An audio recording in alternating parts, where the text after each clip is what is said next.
Hello, boys and girls. Welcome to Mrs. Bandu's Math Movies. This is Lesson 4-5 for Course 2, Exploring Two-Step Problems. In this lesson, we want to write and evaluate expressions with two operations and solve two-step equations using number sense. So we're going to start off very straightforward, relatively easy, work our way into using some algebra with this in the next couple of sections. So here we go. There are no definitions in this one, but we have examples, so I'll get started. Define a variable, which means tell me what it's going to stand for. Write an algebraic expression, not equation, okay, for the phrase 4 times the length of a rope in inches, increased by 8 inches. Okay, so if L is the length of the rope in inches, and please write a cursive L, lowercase cursive L. Oh goodness, my camera's doing some interesting jumping around on me here. All right, sorry about that. Okay, so then it says 4 times the length of a rope. Okay, so that's going to be 4 times the length of the rope increased by 8 inches plus 8. 4 times L can be rewritten simply as 4L in algebra, which is that little box telling us that over there. So my final expression is 4L plus 8. I have two operations, multiplication and addition, which when we go to solve, there are two things to undo. That's why they're called two-step equations, by the way. Okay, evaluating expressions. Evaluate the expression if the length of the rope is 9 inches. So it's telling us that L is equal to 9.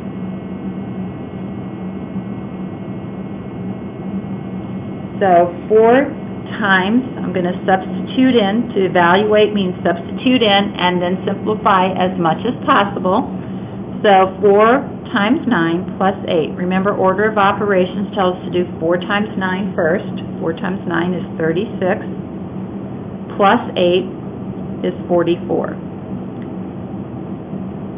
So it would be 44 inches long.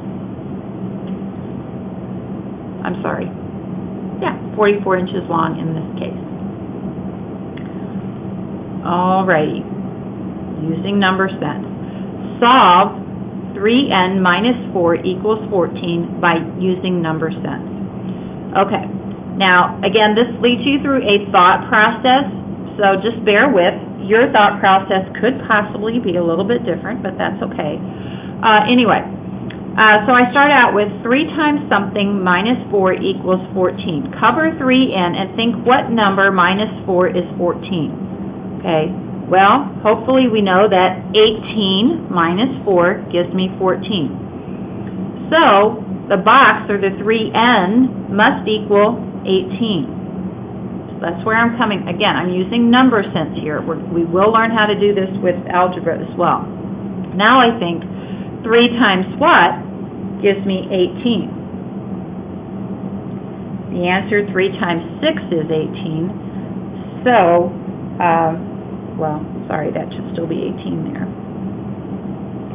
So the box should be filled in with the 6. So what I'm saying is if I take 3 times 6, which is 18, subtract 4, that gives me 14. Here's a check to that. Okay, substitute in 6 for n. 3 times 6, 18, minus 4 is 14. Okay, so again, this was done by a thought process, a logical thought process, or number sense.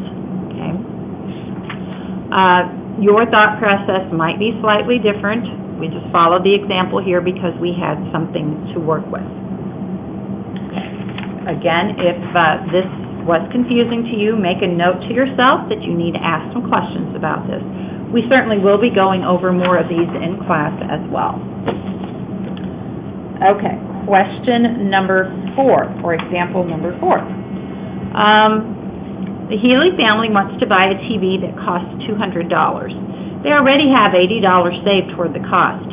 How much will they have to save per month for the next 6 months in order to have the whole cost saved? Okay, So again, what they have plus what they need to save over the next 6 months is equal to what they need to buy the TV, $200. So let Z equal the amount to save per month. Okay, how much do they already have saved? That would be $80. If Z is the amount they have to save each month, you also have to realize they are saving for 6 months. So this has to say 6Z right here. All of this has to add up to a total of $200 so they have enough money to purchase the television. So 80 plus 6Z equals 200. Again, I'm going to go through a logical math number sense process here. What number added to 80 is 200? Okay, hopefully, either if you can't do that one in your head, then go off to the side, pencil and paper, and figure that out for yourself. So the answer to that, though, is 120. So just 6Z itself needs to give us the value of 120. So the box, or 6Z, has to be 120. Now cover the Z. Think, what number times 6 is 120? The answer to that is 20. Okay? So that means Z has to be 20 because you have to multiply 20 times 6 to get 120. So these folks are going to need to save $20 every month because Z, the variable, is how much they need to save each and every month. Okay. All right. You have 4 quick check questions here. Please write down, go through, write down your answers, make notes of any difficulties or questions you have so that we can get those addressed in class. I look forward to seeing you